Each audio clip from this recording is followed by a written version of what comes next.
അസ്സലാമു അലൈക്കും വറഹ്മത്തുള്ളാഹി വബറകാതുഹു. നിങ്ങൾക്ക് അസൂയ ഉണ്ടോ? എനിക്കൊന്നുമില്ല. ഈ അസൂയ എന്ന് പറയുന്ന സാധനം വലിയ ഡേഞ്ചറാണ്. പുണ്യ റസൂൽ സല്ലല്ലാഹു അലൈഹി വസല്ലമ തങ്ങൾ തന്നെ പറഞ്ഞു തരുന്നുണ്ട്, നമ്മുടെ കർമ്മങ്ങളൊക്കെ അസൂയ കരിച്ചു കളയും. എങ്ങനെയാണെന്നറിയോ? ഈ തീ വിറകിനെ കരിച്ചു കളയുമല്ലോ, അതുപോലെ തന്നെ അസൂയുള്ള മനുഷ്യർ എത്ര നിസ്കരിച്ചാലും ഹജ്ജ് ചെയ്താലും നോമ്പ് പിടിച്ചാലും സക്കാത്ത് കൊടുത്താലും അസൂയ അത് മുഴുവൻ കരിച്ചു കളയുമെന്ന് മുഹമ്മദ് റസൂലുള്ളാഹി സ്വല്ലല്ലാഹു അലൈഹി വസല്ലം. അപ്പോൾ അസൂയ ഉണ്ടെങ്കിൽ മാറ്റി വെക്കണം കേട്ടോ. ഈ അസൂയയിൽ നിന്നാണ് സിഹറും കണ്ണേറും പോലും ഉണ്ടാകുന്നത് എന്ന് വിശുദ്ധ ഖുർആനിക അധ്യാപനങ്ങളിൽ നിന്ന് തന്നെ നമുക്ക് മനസ്സിലാകും. വമിൻ ശർരി ഹാസിദിൻ ഇദാ ഹസദ്, അസൂയാലുക്കളുടെ അസൂയയിൽ നിന്ന് നീ കാക്കണയല്ല. ഈ സൂറത്ത് ഇറങ്ങാനുണ്ടായ സാഹചര്യം പുണ്യനബിക്ക് സിഹർ ഏറ്റപ്പോഴാണ് സല്ലല്ലാഹു അലൈഹി വസല്ലം. അപ്പോൾ സിഹറിലേക്കുള്ള ഏറ്റവും വലിയൊരു കാരണമായി ഖുർആൻ പഠിപ്പിക്കുന്നത് അസൂയയാണ്. ഓക്കെ, അപ്പോൾ അസൂയക്കാരുടെ 5 ലക്ഷണങ്ങൾ നമ്മൾ പറഞ്ഞു തരികയാണ്. ലൈഫിലുണ്ടെങ്കിൽ മാറ്റിവെക്കുക. അള്ളാഹു അത്തരം അസൂയാലുക്കരുടെ അസൂയയിൽ നിന്ന് കാവൽ നൽകി അനുഗ്രഹിക്കുമാറാകട്ടെ. ഒന്നാമത്തേത്, ഒരിക്കലും മുഖപ്രസന്നതയുണ്ടാവില്ല.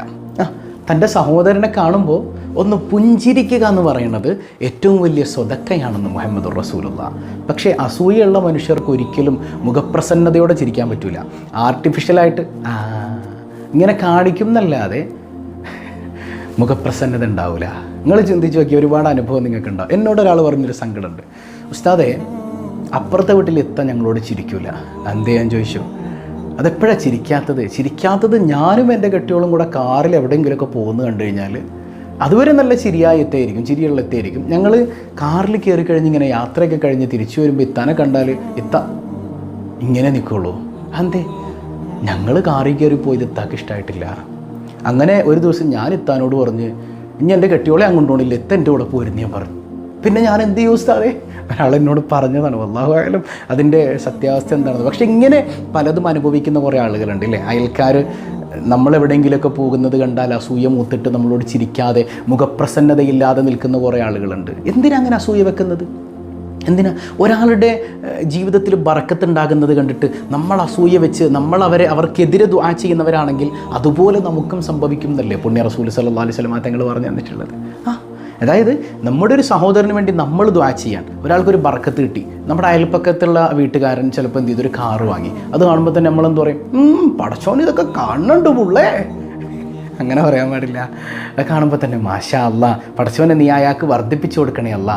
അപ്പോൾ അങ്ങനെ നമ്മൾ നമ്മുടെ സഹോദരന് വേണ്ടി അല്ലെങ്കിൽ നമ്മുടെ സഹോദരിക്ക് വേണ്ടി നമ്മൾ ദുആ ചെയ്യുമ്പോൾ ആമീൻ പറയാൻ അല്ലാഹു നിശ്ചയിച്ച ചില മാലാഖമാരുണ്ട്. അവരങ്ങ് ആമീൻ പറയും. അപ്പോൾ എന്ത് ചെയ്യുമെന്ന് വെച്ചാൽ നമുക്കും ആ ബറക്കത്ത് ലഭിക്കുമെന്ന് പുണ്യ റസൂൽ സല്ലല്ലാഹു അലൈഹി വസല്ലം. നമ്മുടെയൊക്കെ ജീവിതത്തിൽ പലപ്പോഴും ബറക്കത്തില്ലാതെ പോണതിൻ്റെ കാരണം എന്താണെന്നറിയോ? ഈ അസൂയ ഉള്ളത് കൊണ്ടാണ്. മറ്റുള്ളവരെ നന്നാകുന്നത് നമുക്ക് കണ്ടുകൂടാ.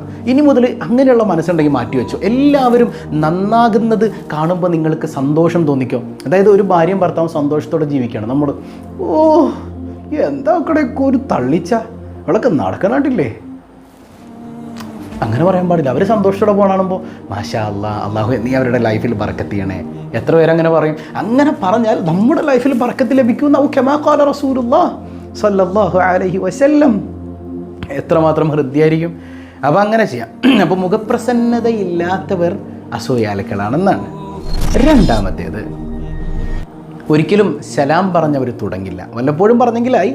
പതിവായി സലാം പറഞ്ഞു തുടങ്ങാത്ത സ്വഭാവമുള്ളവരാണെങ്കിൽ അത് അസൂയാലുക്കളുടെ ലക്ഷണമാണെന്നാണ് ഹദീസുകൾ വിശദീകരിച്ചുകൊണ്ട് മഹാരഥന്മാർ പറയുന്നുണ്ട്. അയിമ്മച്ചുകൾ രേഖപ്പെടുത്തുന്നൊരു കാര്യമാണ്, ആദ്യം സലാം പറയുന്ന മനുഷ്യൻ അഹങ്കാരം വളരെ കുറവായിരിക്കും, അല്ലെങ്കിൽ അഹങ്കാരം ഉണ്ടാകാനുള്ള സാധ്യത കുറവാണ്. ഒരു സദസ്സിലേക്ക് കയറി ചെല്ലുമ്പോൾ അസ്സലാമു അലൈക്കും വറഹ്മത്തുള്ളാഹി, അല്ലെങ്കിൽ ആരെങ്കിലും കാണുമ്പോൾ ആദ്യം അസ്സലാമു അലൈക്കും, അവൻ എന്നോട് പറയട്ടെ ഞാനല്ലേ വലുത്, അങ്ങനെ ചിന്തിക്കുന്നവരല്ല. ആദ്യം അങ്ങോട്ട് സലാം പറഞ്ഞു തുടങ്ങുന്നവർ വിനയാന്യതരാണ്. അവർക്ക് അസൂയ ഉണ്ടാകാനുള്ള സാധ്യത വളരെ കുറവാണ്. എന്നാൽ തീരെ സലാം പറയൂല.